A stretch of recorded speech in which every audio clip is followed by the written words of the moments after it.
plutôt méditerranéenne, où en fait on a alors soit décalé une route, soit enlevé un enrochement pour permettre en fait à un cordon, alors cordon dunaire méditerranéen, enfin un bourrelet dunaire on pourrait dire, mais de se reconstituer en l'accompagnement aussi avec du reprofilage pour permettre justement de garder une certaine, un cordon dunaire, un bourrelet sableux, pour soit déplacer des problèmes d'érosion, ce qui était le cas au Vieux Salin. En fait, ce que vous ne voyez pas, c'est que juste au bout de cet enrochement, fatalement, on est au bout d'un enrochement, il y a un effet de boue, il y a un effet de surcreusement, et on avait une érosion qui était importante à cet endroit-là, qui était un endroit qui n'était pas optimal pour beaucoup de raisons, cet endroit-là, qui menaçait directement un canal d'alimentation en eau, canal qui était important pour la gestion hydraulique de cet espace, et aussi canal qui pouvait, en tout cas en cas de reconnexion, menacer directement le village des Salins. Donc la gestion souple, c'est renaturer ou accepter de la mobilité, certaines fois retravailler un petit peu les milieux naturels pour limiter les vulnérabilités des espaces. Et puis, comme vous l'avez remarqué, c'est quand même aussi un peu plus sympa, un peu plus joli quand on fait ça. Pour le faire, je pense qu'un certain nombre d'entre vous, puis on en a parlé aussi, vous avez pu voir que on change l'état des milieux, on intervient de manière un peu importante.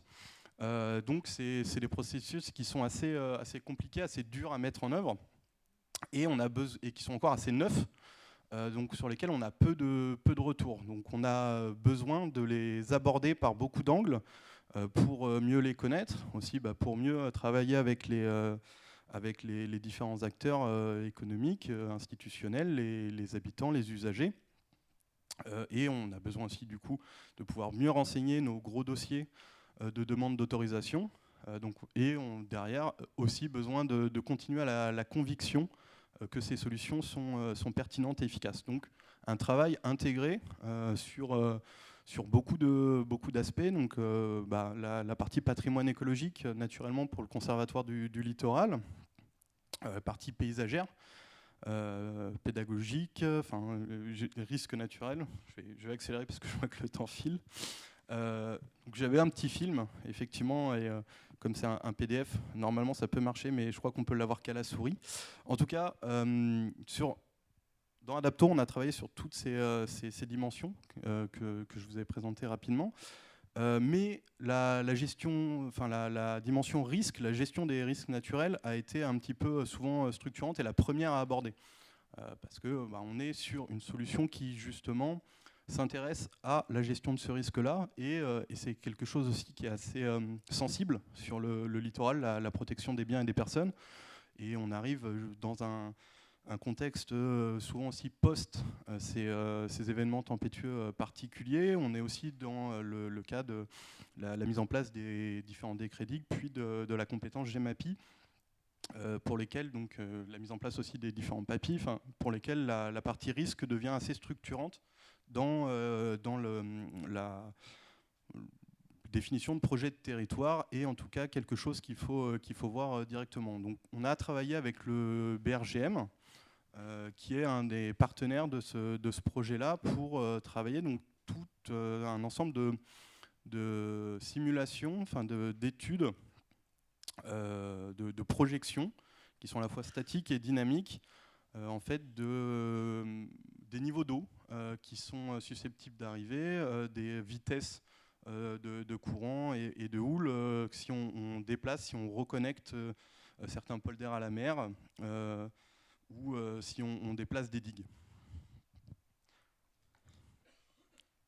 On a aussi développé quelque chose qui est important au Conservatoire du Littoral, qui est une approche paysagère avec deux temporalités. D'abord une approche paysagère rétrospective qui avait un but un peu différent de la seconde, mais qui a comme but de redonner, en fait, à voir la mobilité historique du trait de côte, de refaire prendre conscience de la mobilité intrinsèque du trait de côte et des changements des usages et des types d'occupation des sols qui ont eu lieu dans les dernières années. et voilà, de faire voir, de montrer que cette gestion souple du trait de côte, c'est pas quelque chose de neuf, hein, c'est quelque chose d'ancien, et qu'on est surtout confronté à maintenant une gestion dure du trait de côte, en différence, parce qu'on on s'est rapproché, on a fixé des usages proches du rivage, proches de la côte, ce qui n'était pas le cas avant. Donc une deuxième étude paysagère qui a eu lieu sur les différents sites, qui est là était plutôt prospective et qui permettait de donner à voir en fait les différentes projections, les différentes études qui ont été faites et les différents projets de territoire et les intégrer pour tout le monde. Parce que Sébastien le montrait tout à l'heure, hein, un rapport de projet c'est épais comme ça. Quand vous voulez discuter de tous ces éléments avec tout le monde et certaines fois assez rapidement, c'est quand même bien d'avoir un outil de médiation et quelque chose qui puisse aussi être utilisé de manière sensible par tous. Donc l'approche paysagère qui est importante pour le conservatoire et qui a été mobilisée du coup dans le cadre d'Adapto. Il y a aussi une approche donc, économique sur l'économie des territoires, ce qui est un élément important et déterminant, puisque quand on cherche à prouver le caractère démonstrateur et de la possibilité, de l'efficacité, en tout cas d'un type de solution, c'est quelque chose qu'on ne peut pas oublier, qu'on ne peut pas passer à la trappe. Donc une approche sur l'économie des territoires, approche qui s'est basée donc sur l'analyse de plusieurs scénarios, qui en fait étaient au cœur d'Adapto, hein, l'analyse de différents scénarios. Donc un scénario résisté, où on suppose que pour l'adaptation au changement climatique, parce qu'on est quand même sur une mesure d'adaptation, eh ben, on fixe le trait de côte là où il est, et on hausse les digues, on monte leur niveau de protection, éventuellement on va pomper l'eau qui pourrait se mettre derrière.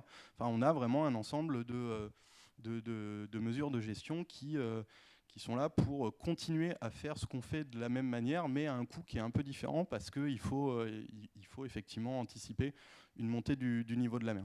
On a le scénario donc s'adapter, qui est utiliser justement les solutions souples de gestion du trait de côte, qui donc sont là redonner de la place aux phénomènes naturels, recomposer l'espace, reconnecter des polders à la mer, laisser des cordons dunaires rouler, et un scénario entre les deux qu'on a appelé subir. Alors c'est pas forcément joyeux, mais qui a un petit peu continué à faire de la même manière ce qu'on fait le plus longtemps possible, c'est-à-dire réparer rapidement des digues, mais en tout cas ne pas anticiper le changement climatique jusqu'au point où on est obligé de changer de trajectoire et d'aller soit vers le résister, soit vers le s'adapter. Donc on a tout un ensemble d'études économiques sur ces éléments-là, avec des coûts qui sont associés. Effectivement, donc les coûts d'ouvrage qui sont bien sûr largement inférieurs quand on utilise les solutions fondées sur la nature, puisqu'ils sont en grande partie protégés ou pris en compte par ces espaces naturels qui sont bien plus importants quand on résiste. Et par contre, des éléments de production qui vont varier, puisque quand on a un polder qui est redonné à la mer, enfin on l'a vu tout à l'heure, c'est certaines fois une zone de culture ou une zone de pâturage qui est perdue, alors qui pourra éventuellement dans un second temps être réutilisée pour du pâturage ou des nouvelles cultures salées, mais qui dans tout le temps de la transition n'est plus utilisée en tout cas. On s'est intéressé bien sûr au patrimoine naturel pour plusieurs raisons, parce que c'est dans la mission du Conservatoire du Littoral, mais c'est aussi, on intervient sur des espaces qui sont souvent réglementés sur ces aspects-là aussi, en plus du risque. Donc on avait besoin de pouvoir certaines fois démontrer ou argumenter, en tout cas de ce qu'on faisait et de la pertinence des actions qu'on mettait en place, puisque, encore une fois, on l'a dit, mais c'est une grosse perturbation écologique de rouvrir un polder à la mer.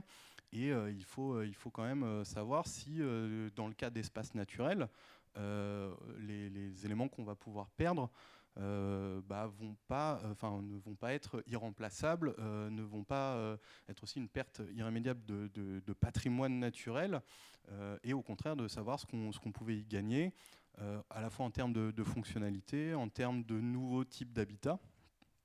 Donc là, on a travaillé avec le Muséum national d'histoire naturelle à l'adaptation de l'indice de qualité écologique, qui est un indice qui est utilisé par le muséum pour ces habitats littoraux. Donc c'est un travail qui a été fait d'abord au travers d'une grosse revue de littérature, puis par l'utilisation d'un modèle prédictif des habitats quand on leur remet un certain temps de submersion. Et enfin, on a travaillé aussi le côté justement social avec plusieurs éléments. Donc une étude de perception, donc c'est un travail de thèse qui est toujours en cours, de la perception des publics qui utilisent ou qui fréquentent les différents sites. On a des résultats qui ressemblent à ce qu'on a pu voir, hein. La plupart des personnes interrogées sont attachées au site. On a des retours différents de leurs attentes. Les personnes les plus concernées par les sites, on a vu celles qui avaient des fortes valeurs tout à l'heure d'attachement, sont souvent les personnes qui sont les plus réticentes ou les plus méfiantes vis-à-vis des solutions fondées sur la nature, mais parce qu'on va toucher directement à leur activité, à leur manière de gagner leur vie. Et beaucoup, en tout cas, plébiscitent ces éléments-là, même si concrètement, on voit que c'est quand même un peu paradoxal, parce qu'à chaque fois, quand on arrive à la phase projet, on se retrouve avec des craintes ou des oppositions qui viennent. Et c'est quelque chose qu'on a pu, on a pu constater, puis on le savait avant, qu'il y avait un besoin d'un travail d'une pédagogie adaptée avec les différents publics et sur le temps long. Donc c'est pour ça qu'il y a eu aussi dans Adapto un travail de pédagogie et de sensibilisation fait avec les différents publics, avec l'Union nationale des CPIE tout au long du projet. Donc une fois qu'on a toutes ces boîtes-là, en tout cas qu'on les a un peu toutes travaillées, qu'on a les éléments dessus, et l'idée c'est d'aller vers un projet de territoire qui intègre la gestion souple du trait de côte et qui a comme objectif du coup de se baser sur des SFN pour l'adaptation au changement climatique, tout en étant efficace d'un point de vue gestion des risques et gestion de l'environnement. Voilà. Donc tout ça, c'est un petit résumé. Ce que je voulais dire quand même avant, c'est que là, c'est une présentation qui est très rapide, qui a à peine effleuré les résultats, mais qu'on a un colloque, nous aussi, un colloque final qui aura lieu le 30 novembre et le 1er décembre de cette année à Saint-Malo, voilà, où on pourra avoir tous ces éléments un peu plus en longueur, et vous pourrez avoir beaucoup plus d'éléments sur toutes ces choses que je n'ai pas pu développer. Pour le reste, je vous laisse lire, et puis je vois que j'ai un peu dépassé. Donc, mais comme tout le monde, Adrien. Merci beaucoup. On peut l'applaudir, Adrien Privat, de nous rappeler l'importance de ce live Adapto pour l'adaptation, parce qu'à un moment, on ne va pas avoir trop le choix. Est-ce que vous avez des questions pour ce live Adapto ? Et je peux répondre pour le budget. Nous, c'est 5,2 millions au niveau Europe, enfin pour l'Europe. Mais parce qu'il y a d'autres choses aussi à côté. Oui, mais te justifie pas, tu as le droit d'avoir plus d'argent. J'ai anticipé cette question-là. Voilà. Ça, s'il y a une autre question. Pas de questions ? Eh bien, merci beaucoup, Adrien, pour cette présentation.